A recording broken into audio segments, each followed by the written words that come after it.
चलिए next important topic पे move करने से पहले, और नेक्स्ट इंपॉर्टेंट टॉपिक है जनरेटर, उस पे मूव करने से पहले कुछ रिवीजन। पहले बताइए आप मुझे कि आइट्रेबल और आइट्रेटर में क्या डिफरेंस होता है, बताइए।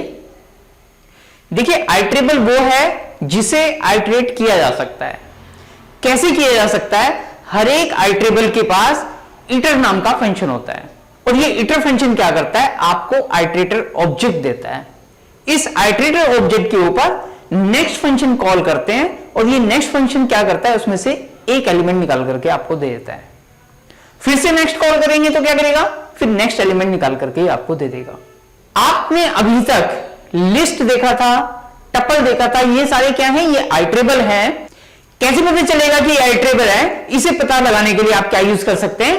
हैज एट्रीब्यूट मेथड, हैज एटर करके इस तरीके से आप लिखते हैं। अगर इसके अंदर इटर फंक्शन है तो इसका मतलब ये आइट्रेबल है, राइट? अभी तक हमने इसे लूप में यूज किया था, अब हम देखते हैं क्या इटर या नेक्स्ट करके हम इसके एलिमेंट गेट कर सकते हैं? बिल्कुल गेट कर सकते हैं।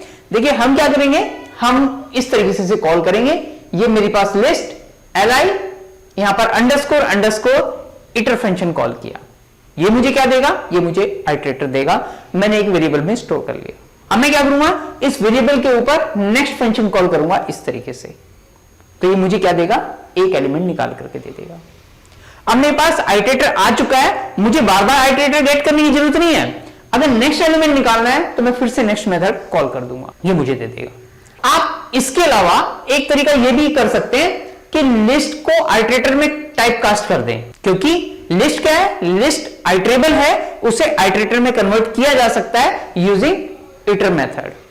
आप इस इटर मेथड या फंक्शन का यूज करके ये आपको क्या दे देगा? इटरेटर दे देगा। इसके ऊपर आप नेक्स्ट फंक्शन इस तरीके से भी कॉल कर सकते हैं, तो ये भी आपको सेम आउटपुट देगा। इसका मतलब ये हुआ कि किसी भी आइट्रेबल से अगर आप वैल्यू गेट करना चाहते हैं तो सबसे पहले आपके पास क्या होना चाहिए? आइट्रेटर होना चाहिए। उस आइट्रेटर की हेल्प से नेक्स्ट वैल्यू आप गेट कर सकते हैं यूजिंग नेक्स्ट फंक्शन। अच्छा, अगर आपके पास डायरेक्ट आइट्रेटर हो तो फिर आपको इसे आइट्रेटर में कन्वर्ट करने की जरूरत नहीं है, ना ही आइट्रेटर गेट करने की जरूरत है। आप सीधा नेक्स्ट कॉल कर सकते हैं। जैसे कि मैप आइट्रेटर होता है, आइट्रेबल नहीं होता। अगर मैप के ऊपर आप डायरेक्ट नेक्स्ट फंक्शन कॉल करेंगे तो भी आपको आउटपुट दे देंगे। आप नेक्स्ट ये वाला कॉल कर लीजिए या ये वाला कॉल कर लीजिए, सेम आउटपुट आपको देगा। अब आपके माइंड में एक क्वेश्चन आ सकता है, क्या मैं इसे आइट्रेटर में कन्वर्ट करके तब कॉल नहीं कर सकता? अगर आप कॉल करते भी हैं तो कोई फर्क नहीं पड़ेगा, क्योंकि ये ऑलरेडी आइट्रेटर है, तो ये खुद का ही ऑब्जेक्ट देगा, कोई एरर नहीं देगा। लेकिन कॉल करने की जरूरत नहीं है, आप इस पर डायरेक्ट नेक्स्ट कॉल कर सकते हैं। लेकिन क्या लिस्ट के ऊपर डायरेक्टली कॉल किया जा सकता है? नहीं, वो आइट्रेबल है, उसे पहले आइट्रेटर में कन्वर्ट करना पड़ेगा, उसी के बाद आप नेक्स्ट कॉल कर पाएंगे। अब देखते हैं कि हमारा फॉर लूप किस तरीके से काम करता है। फॉर लूप आप ऑलरेडी पढ़ चुके हैं।